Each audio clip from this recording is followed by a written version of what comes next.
All right, good afternoon, Rams. It's so good to see y'all. For question number 1, give me a proud hand if you think you got this one. Proud hand if you think you got this one. Oh, snap. I did see we were a little confused by it, but Byron? D. D is correct. Snap, you got D. Okay, what made this problem challenging? Byron? We're missing sides. We're missing sides. This one, and this one. So did you find a way to find those missing sides? All I did was, I just made an estimate of the missing sides and took the closest number, took the closest answer. That's a really smart approach. And actually, I'm just going to show everyone right here. Draw a rectangle right here. Philip's drawing a rectangle. Thanks, Gerard's drawing a rectangle. Hi, my name's Ben Lozoff. I'm a teacher at George Washington Carver High School. The thing I'm most passionate about as a teacher is making college accessible to kids. As an ACT prep teacher, that means scholars earning tops in my class. That is the goal of my class. But while we're doing that, we're also building skills, habits, and mindsets that are gonna make kids successful in college and beyond, that apply to life in general, and that's building belief in kids that makes them feel like they belong in college, that they will succeed in college. I got you, Michael. I'll let you go in a second, but I wanted to say the teamwork that you all have been showing, one, it's like you're being a leader. It's not only helping Michael, but it's also making sure that you really understand the concepts that you've been trying so hard to learn in this class. So what's your goal in February? You got this. Everything you're doing right now is leading you there. Keep it up.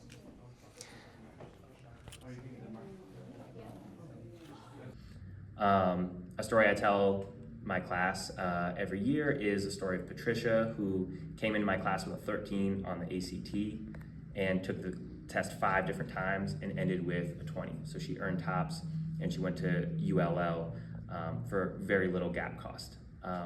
That story really resonates with kids in my class because a lot of them are coming in with lower test scores and are looking to earn tops, and they do.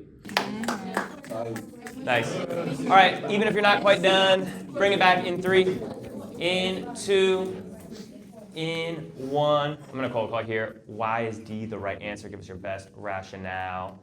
Jayla?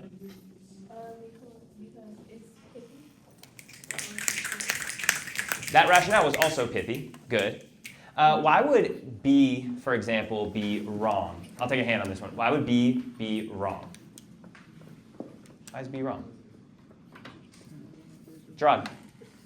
It would just be repeating already what you said. Yeah, what's the vocabulary word that we're using for? It would be redundant. Nice. Nicely done. Go back into it when you're writing your hints. Use that level of detail and care when you're explaining your answer or why another answer is wrong. Keep it up. The lesson you're going to see today is based on 2 curriculums. One is Windward Academy, which is an online computer program. The other is based on curriculum that I've created myself. Windward is designed to be used independently, but the kids in my class have diverse needs, and so I've created some of my own curriculum to fill the gaps of what's needed. And in this lesson, you'll see Windward displayed on the Promethean board instead of on computers. That's intentional. You'll also see me pause the video to ask kids to turn and talk, or to hit a key point a little bit more in depth, or to model a problem myself. Now, the first trick that they will do is using a prepositional phrase to separate the subject and the verb. The second is to use a comma phrase to separate the subject and the verb. Now, you might not be 100% comfortable with a prepositional phrase or a comma phrase, so we're going to go through some examples to make sure that you know exactly what I'm talking about. First, I want to give you a little bit more information about prepositional phrases. So a preposition is anything you can do to a box, is kind of one trick to remember. So you can go in a box, you can go on a box. So when you think about those types of words, right, of, on, in, any phrase in a sentence that starts with one of those words is a prepositional phrase. Now it's very important for you to understand that a prepositional phrase never contains the subject of a sentence. Let me show you what I mean. If you saw the sentence, the variety of entrees was or were delicious, the natural inclination is to say that the entrees were delicious. That is a very common mistake, because what you have to see is that there's an of here, and this of is creating a prepositional phrase around of entrees. This is when you take Now the remember, the words. prepositional phrase is never part of the subject. To go over here, the first thing is, this is the rule that we're gonna keep coming back to today. If a subject is singular, the verb that goes with it is gonna have an S. If the subject is plural, the verb that goes with it is gonna have no S. Let's get a really simple example here. The dog was hungry. Han, what's my subject in this sentence, Isla? The dog, and that is singular. So my verb was, has an S. See that? Let's change it to plural, the dogs. Now my subject is plural, and what verb am I going to use to keep this sentence the same? Yep. Were? Yeah, the dogs were hungry. So you're only going to have either an S at the end of the subject or an S at the end of the verb. So here we have no S at the end of the subject because it's singular. The S comes at the end, comes with the verb. Here we have an S at the end of the subject, no S in the verb. Turn to your partner and explain singular subjects, what's the rule? Plural subjects, what's the rule? If you finish early, give an example. Turn and talk, ready, set, go. Thanks, Kika. Immediately turn and talk. Thanks, Victoria. Immediately turn and talk. Thanks, Daniel. And Adriana. Immediately turn and talk. They evolved. She had a 13, then she went to a 20 because she kept taking the test. And same thing with him with the English test. He got a 36. He kept Take it again and get Okay, bring it back in 3, in 2, in 1. Nicely done. So now, to throw in the next thing that Dr. Wing were just talking about, the way they're going to trick us is they won't give us these simple sentences on the ACT. They're going to give us often sentences that have prepositions in them, and that's going to throw off our thinking. So when you see words like of, on, in, there's so many more of these, with, under, from, to, we're going to kind of cross that phrase off like she's talking about. That's not going to be the subject. We have to go back and figure out what actually was delicious. The variety was delicious. Let's try that on the next one here. So I want you to try number 2, silent solo, 30 seconds. See if you can identify what is the prepositional phrase. What do we need to cross off?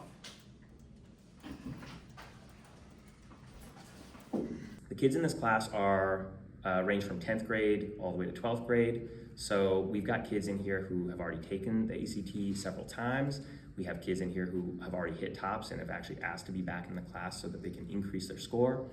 We also have sophomores who have never seen an ACT before and are just looking for information on how they can hit tops this year. Baseline questions, you can skip those. If it brings you to the video, you can skip that as well, unless you weren't here yesterday or Monday, in which case you'll need to rewatch the video. So can you just wave at me if you weren't here yesterday or Monday? Yesterday was the day that you were missing, right? But you did it at home? Yeah. Okay, so you're good. Cool. All right, perfect. This lesson went well. I think the only way to know if the objective was met is actually assessing mastery. So I have some exit tickets here. Delasia knows that jury is a collective noun, so her rationale there is strong. Khalil knows that jury is a collective noun. Devion missed an opportunity to name that jury is a collective noun. Ray Hines understands that a singular subject is going to have a verb with an S. Collective noun. Good job, Harold. So I think, yeah, the points that I made in class about the rules of subject-verb agreement, kids are getting these questions right.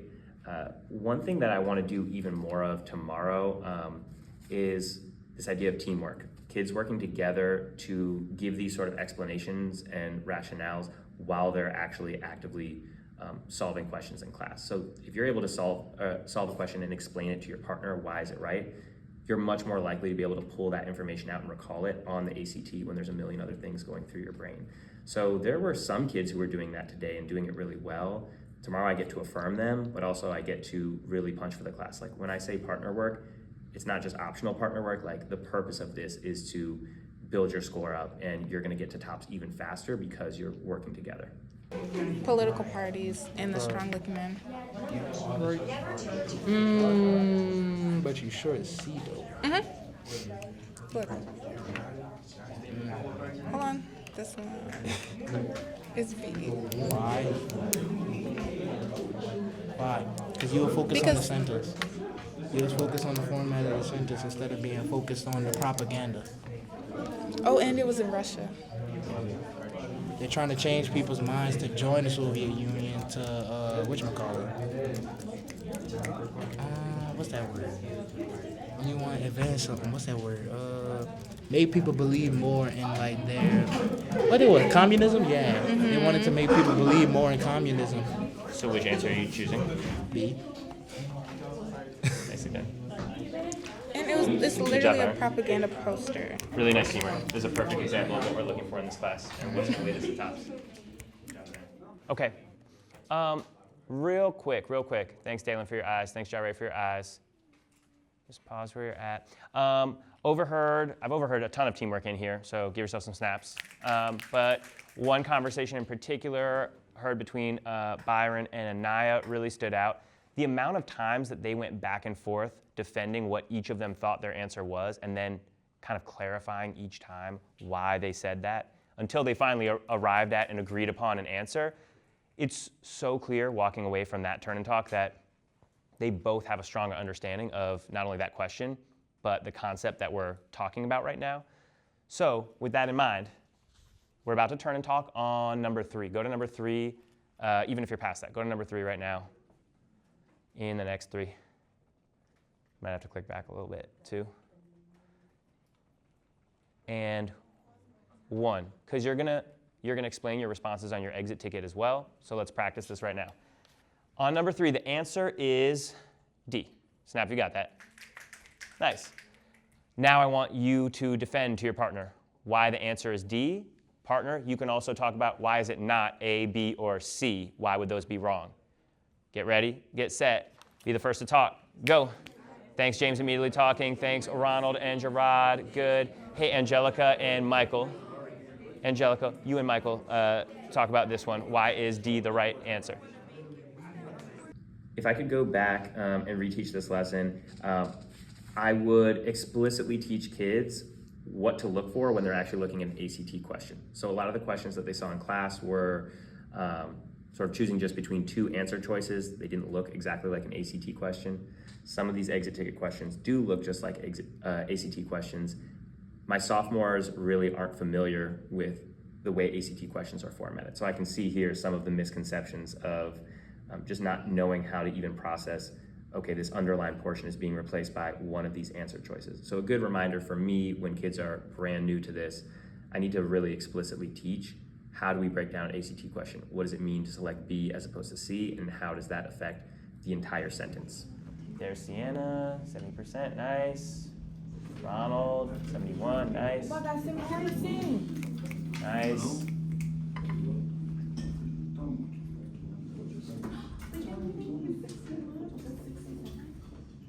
And now you're at 81%. Nicely done. Okay. Now, I just want to point something out here.